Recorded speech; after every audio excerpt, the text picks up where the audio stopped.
시편 40편. 시편 40편 1절에서 17절의 말씀입니다. 시편 40편 1절에서 17절의 말씀 우리 한 목소리로 같이 읽겠습니다. 시작. 내가 여호와를 기다리고 기다렸더니 귀를 기울이사 나의 부르짖음을 들으셨도다. 나를 기가 막힐 웅덩이와 수렁에서 끌어올리시고 내 발을 반석 위에 두사 내 걸음을 견고하게 하셨도다. 새 노래 곧 우리 하나님께 올릴 찬송을 내 입에 두셨으니 많은 사람이 보고 두려워하여 여호와를 의지하리로다. 여호와를 의지하고 교만한 자와 거짓에 치우치는 자를 돌아보지 아니하는 자는 복이 있도다. 여호와 나의 하나님이여 주께서 행하신 기적이 많고 우리를 향하신 주의 생각도 많아 누구도 주와 견줄 자가 없나이다. 내가 널리 알려 말하고자 하나 너무 많아 그 수를 셀 수도 없나이다. 주께서 내 귀를 통하여 내게 들려주시기를 제사와 예물을 기뻐하지 아니하시며 번제와 속죄제를 요구하지 아니하신다 하신지라. 그때 내가 말하기를 내가 왔나이다. 나를 가리켜 기록한 것이 두루마리 책에 있나이다. 나의 하나님이여 내가 주의 뜻 행하기를 즐겨하오니 주의 법이 나의 심중에 있나이다 하였나이다. 내가 많은 회중 가운데에서 의의 기쁜 소식을 전하였나이다. 여호와여 내가 내 입술을 닫지 아니할 줄을 주께서 아시나이다. 내가 주의 공의를 내 심중에 숨기지 아니하고 주의 성실과 구원을 선포하였으며 내가 주의 인자와 진리를 많은 회중 가운데에서 감추지 아니하였나이다. 여호와여 주의 긍휼을 내게서 거두지 마시고 주의 인자와 진리로 나를 항상 보호하소서. 수많은 재앙이 나를 둘러싸고 나의 죄악이 나를 덮침으로 우러러 볼 수도 없으며 죄가 나의 머리털보다 많음으로 내가 낙심하였음이니이다. 여호와여 은총을 베푸사 나를 구원하소서. 여호와여 속히 나를 도우소서. 내 생명을 찾아 멸하려 하는 자는 다 수치와 낭패를 당하게 하시며 나의 해를 기뻐하는 자는 다 물러가 욕을 당하게 하소서. 나를 향하여 하하하 하며 조소하는 자들이 자기 수치로 말미암아 놀라게 하소서. 주를 찾는 자는 다 주 안에서 즐거워하고 기뻐하게 하시며 주의 구원을 사랑하는 자는 항상 말하기를 여호와는 위대하시다 하게 하소서. 나는 가난하고 궁핍하오나 주께서는 나를 생각하시오니 주는 나의 도움이시요 나를 건지시는 이시라. 나의 하나님이여 지체하지 마소서. 아멘. 오늘 말씀의 제목은 수렁에서 반석 위로라는 제목으로 말씀을 나눕니다. 오늘 시는 다윗의 찬양시입니다. 전반부는 하나님의 구원의 은혜에 대한 감사 찬양이 주를 이루고 있고요. 후반부는 하나님을 향한 구원의 호소가 주 내용을 이루고 있습니다. 전반부는 현재 어떤 위기의 상황을 맞은 시인이 전날의 그 하나님의 구원의 은혜를 회상하면서 드리는 감사 찬양이고, 후반부는 전날의 그러한 하나님의 구원의 은혜를 회상하면서 자신의 죄로 인해 찾아온 그 현재 당면한 위기에서 다시 구원해 주실 것을 호소하는 내용이다라고 보면 되겠습니다. 내용과 찰문제 1번을 보시면 하나님이 다윗에게 행하신 일은 무엇이며 이에 대해 그는 어떻게 반응합니까? 자, 1절에 보시면 다윗이 여호와를 기다리고 기다릴 만큼 지금 절박했어요. 그래서 지금 2절에 보시면 기가 막힐 웅덩이와 수렁에 빠졌죠. 그러니까 절망스러운 상황에 빠졌어요. 그때 하나님께서 그의 기도를 들으시고 그의 기도에 귀를 기울이셨다는 거죠. 그리고 그를 생각하셔서 셀 수 없는 기적을 베푸셨음을 지금 얘기하고 있습니다. 자, 1절을 다시 한번 읽어보겠습니다. 시작. 내가 여호와를 기다리고 기다렸더니 귀를 기울이사 나의 부르짖음을 들으셨도다. 자, 기도 응답의 체험을 지금 고백하고 있는 거죠. 자, 그러면 2절에 보시면은 지금 어떤 상황 속에 있습니까? 나를 기가 막힐 웅덩이와 수렁에서 끌어올리시고, 여기서 보면은 기가 막힐 웅덩이와 수렁과 같은 지금 위기에 처하게 되었다는 얘기죠. 기가 막힐 웅덩이와 수렁이라는 것은 무엇을 얘기하겠습니까? 인간의 힘으로는 도무지 벗어날 수 없는 위기를 의미하는 겁니다. 그러니까 다윗은 자기의 힘으로는 지금 벗어날 수 없는 심각한 위기 상황에 빠져 있는 겁니다. 그래서 하나님께 구원을 호소하고 있는 거죠.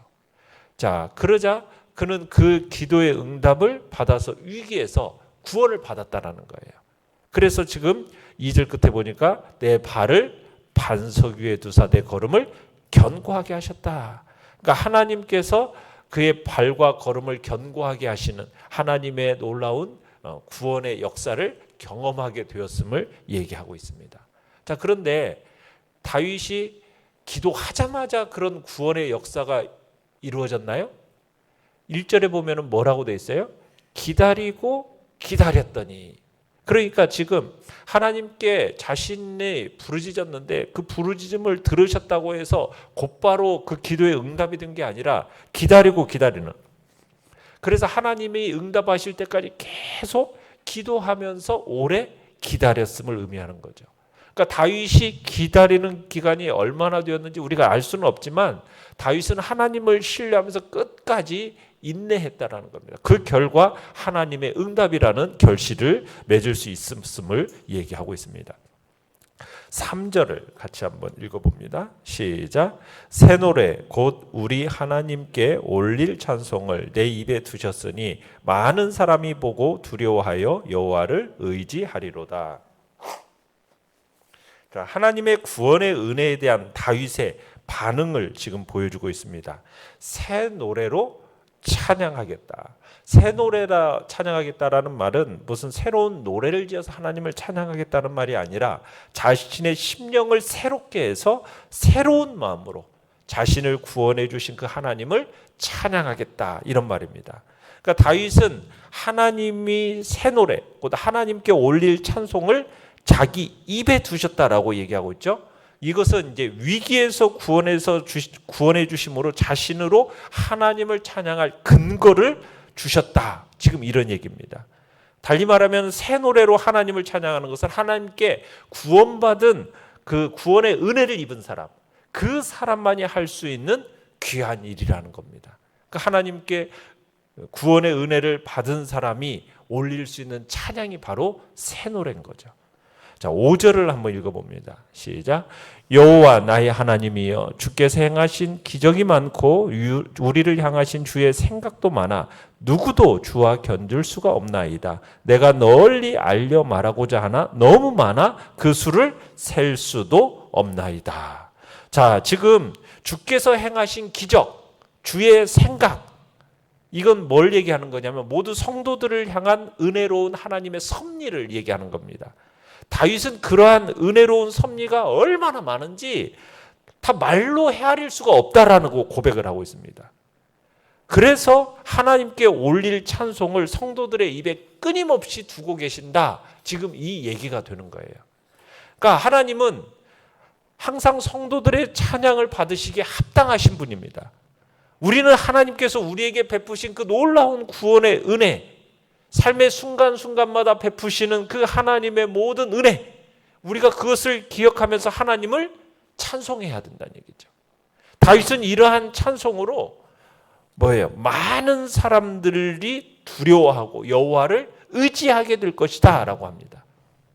그러니까 하나님께서 우리를 향하여 베푸시는 그 은혜로운 섭리는 정말 셀 수 없이 정말 풍성하게 많다라는 겁니다. 그래서 우리의 찬송은 하나님을 모르는 자들에게 결국에는 그러한 증거가 되게 됨을 얘기하고 있죠. 자, 내용 관찰 문제 2번입니다. 자, 이제 다윗은 하나님께 무엇을 간구합니까? 자, 12절에서부터 13절로 가서 한번 읽어보겠습니다. 시작. 수많은 재앙이 나를 둘러싸고 나의 죄악이 나를 덮침으로 우러러 볼 수도 없으며 죄가 나의 머리털보다 많음으로 내가 낙심하였음이니이다. 여호와여 은총을 베푸사 나를 구원하소서. 여호와여 속히 나를 도우소서. 자, 지금 다윗은 하나님의 은혜를 아는 사람으로서 자신의 죄가 지금 머리털보다도 많아서 낙심되는 그런 상황 속에서도 하나님께 나아가서 은총을 구하는 것을 보게 돼요. 하나님께 은총을 구합니다. 그러면서 정말 원수들의 공격, 수많은 고난 속에서도 항상 자기를 구원해 주신 하나님, 그 하나님을 기억해내는 거죠. 그러면서 앞으로도 자신을 도우시고 건져주실 것을 간구를 하는 겁니다. 자, 14절 15절도 한번 읽어보겠습니다. 시작. 내 생명을 찾아 멸하려 하는 자는 다 수치와 낭패를 당하게 하시며 나의 해를 기뻐하는 자는 다 물러가 욕을 당하게 하소서. 나를 향하여 하하 하하 하며 조소하는 자들이 자기 수치로 말미암아 놀라게 하소서.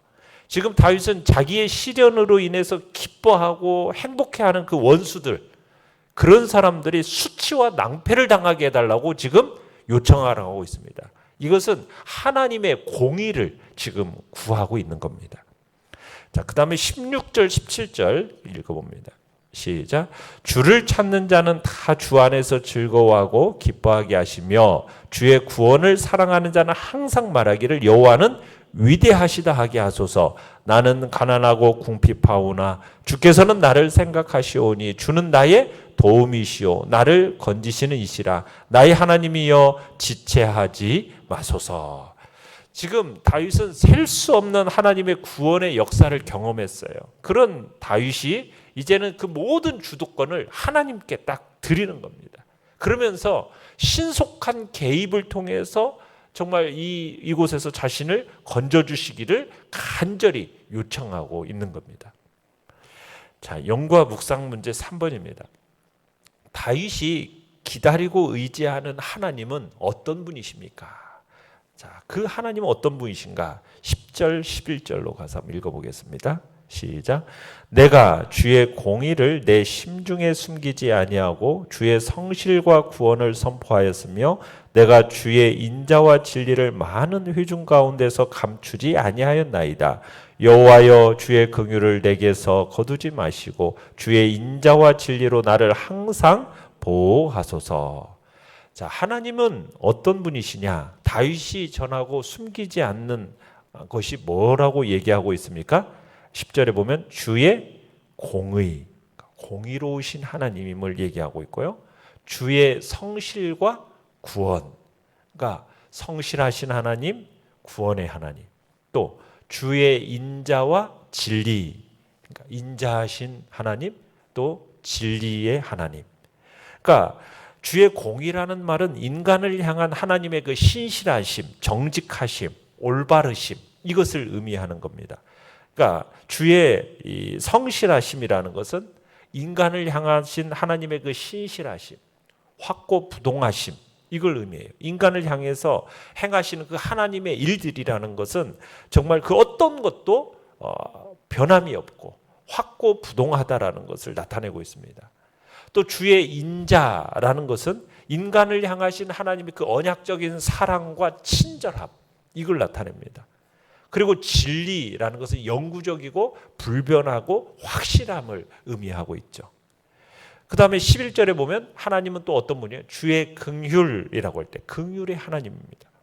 주의 긍휼이라는 말은 어머니가 자기 태에 있는 그 태아를 가슴 깊이 사랑하고 염려하는 것과 같은 지극히 큰 관심과 사랑, 이게 바로 주의 긍휼입니다.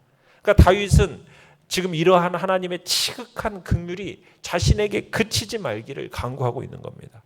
더 적극적으로는 11절에서 주의 인자와 진리로 나를 항상 보호하소서. 지금 당시 죄로 인해서 공경에 처해 있던 이 다윗이 지금 이 하나님의 성품들을 통해서 하나님의 인자하심, 하나님의 그 진리로 인해서 자신을 보호해달라고 지금 절실하게 요구하고 있는 것을 보게 됩니다. 그러니까 다윗은 지금까지 자신에게 보여주셨던 그 하나님의 성품들이 어떤 분인지를 정확하게 알고 그런 하나님 앞에 정말 범죄에서 공경에 빠져 있지만 자신의 구원을 받을 수 있는 유일한 길은 하나님밖에 없음을, 그분의 성품을 깊이 인식하면서 그분의 은혜의 도움을 구하고 있는 것입니다. 느낀 점 4번입니다. 자신의 죄가 머리털보다 많아 낙심한 다윗이 하나님의 은총을 구하는 것을 보며 무엇을 느낍니까?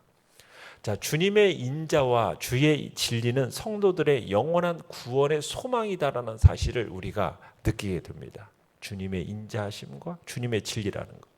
또 그러면서도 다윗은 참으로 염치가 없는 사람처럼 때로는 느껴져요. 왜냐하면 다윗은 하나님의 크신 은혜로 기가 막힐 웅덩이와 수렁에서 구원을 받았어요. 그런데 또 죄를 범했어요. 한동안 물론 하나님의 뜻에 순종하는 삶을 살았죠. 그런데 그 순종이 그리 오래가지 못했다라는 거예요. 또다시 죄를 범한 거예요. 그런데도 염치 좋게 다시금 하나님께 자기를 구원해달라고 지금 탄원하고 있는 겁니다. 그런데 이게 사실 다윗의 위대한 모습이에요. 비록 죄를 범하기는 했지만 하나님의 징계를 받을 때에는 회개를 할 줄 아는 사람이라는 거예요. 하나님의 징계도 불구하고 하나님을 끝까지 또 신뢰하는 진정한 신앙인의 모습을 우리가 보게 되는 겁니다. 사실 우리 인간은 완벽하지 않지 않습니까? 늘 죄를 범하기 쉬운 존재잖아요. 오늘 하나님의 은혜를 입고 구원을 받았어도 또 내일 가면은 또다시 죄를 범할 가능성이 있는 게 바로 우리 인간의 모습 아닙니까? 그러니까 우리는 적어도 하나님 앞에서 염치가 없어야 돼요. 내가 무슨 낯짝으로 하나님 앞에 또다시, 아니에요. 어제 용서를 빌고 오늘 또 죄를 범했으면 또 오늘 또 어떻게 해야 돼요? 회개하면서 구원을 호소해야 되는 거예요. 그렇지 않으면 우리는 구원 받을 길이 없어요. 하나님은 인간의 연약함을 아시기 때문에 죄를 거듭 범한다 할지라도 다윗처럼 회개하고 구원을 호소하면 구원해 주시는 분입니다. 이게 하나님의 인자가 영원하다라는 거예요. 그래서 이러한 하나님의 인자의 영원함을 붙드는 것이 성도들의 영원한 구원의 소망인 겁니다. 다윗은 지금 하나님께 구원을 탄원하는 근거로 11절에서 보듯이 주의 인자와 진리, 이렇게 진리를 들고 있는 거예요. 주의 인자와 진리를 나를 항상 보호하소서. 10절에서도 그래서 대위 중에서 뭘 증거한다고 하는 겁니까? 하나님의 그 인자와 진리를 증거한다고 한 거거든요. 다시금 자기 죄로 인해서 위기에 처하게 되니까 회개하면서 그러한 하나님의 그 인자하심과 진리의 근거에서 구원을 탄원하고 있는 것입니다. 결단과 적용 5번입니다. 내 삶에서 웅덩이와 수렁 같은 것이 있다면 무엇입니까? 죄의 늪에서 낙심과 절망의 수렁에서 빠져나와 반석 위에 올라서려면 어떻게 해야 합니까? 자, 오늘 우리가 또 죄를 범해서 위기에 처하게 될 때 그렇더라도 우리는 낙심하지 말아야 하겠습니다. 그러한 때 우리는 뭐 해야 된다고요? 먼저 회개하고 하나님의 인자하심과 진리의 근거에서 하나님께 우리의 구원을 탄원해야 되겠습니다. 하나님의 그 인자하심이라는 것은 영원합니다. 그러기에 우리가 10번, 100번이라도 용서하고 구원해 주시는 거예요. 우리가 아무리 많은 죄를 지었다 할지라도 그 주의 인자하심을 붙들고 나아가면, 회개하면, 구원을 탄원하기만 하면 용서하고 구원해 주시는 분이죠. 그렇다고 해서 그 하나님의 인자와 진리를 우리가 너무 멸시하는 듯한 행위로 고의적인 죄를 지르라, 그런 얘기는 아닙니다. 우리가 연약해서 죄를 지게 되더라도 회개하면 하나님은 용서하시고 긍휼을 베푸신다는 거지, 그 인자와 진리를 근거로 해서 나를 합리화하고 그런 식으로 가는 것은 또 아니라는 거죠. 우리는 우리의 연약함으로 말미암은 그 죄로 위기에 빠졌을 때 절대로 낙심하지 말고 염치 불구하고 하나님의 그 인자하심의 근거에서 구원을 탄원하는 자리에 나아가시길 바랍니다. 그러면 반드시 하나님은 그 놀라운 구원의 은혜를 우리에게 베풀어 주시는 것입니다. 그런 놀라운 은혜, 하나님의 인자하심, 그분의 진리를 붙들고 오늘도 하나님이 주시는 그 풍성한 은혜의 자리에서 이제 우리가 그 모든 연약함을 벗고 죄와 상관없는 그 영원한 구원의 나라에 들어갈 줄로 믿고 그 인자하심과 진리를 붙드는 복된 하루가 되시기를 간절히 축원합니다. 오늘의 기도 같이 읽겠습니다. 시작. 주님의 은혜밖에 의지할 것이 없사오니 이 깊은 수렁에서 저를 건져 주소서. 아멘. 말씀을 생각하면서 기도하시고요. 연약한 우리의 지체들을 위해서